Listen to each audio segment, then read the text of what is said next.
এই যাত্রার পথ। এখন কিছুটা পেরিয়ে আমরা যাচ্ছি জজিবলের দিকে, তারপরে গন্তব্য শেষনাগ। আজকে দুপুর 2টোর মধ্যে শেষনাগ ঢুকতে হবে বলছে এখানকার লোকেরা।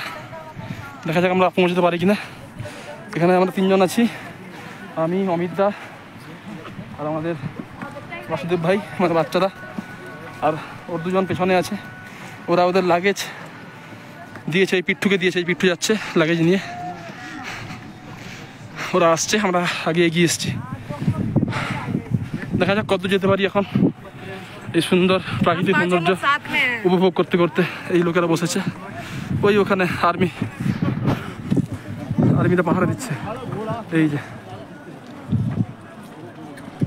সর্বত্র আর্মি, একদম ছেয়ে আছে আর্মি, যাতে আমাদের কোনো প্রবলেম না হয়।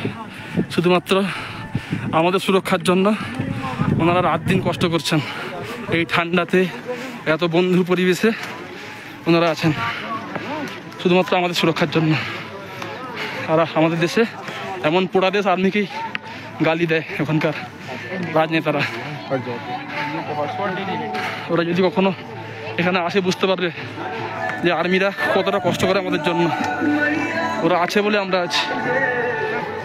ভগবান, তারপরে আর্মিকে পুজো করা উচিত আমাদের।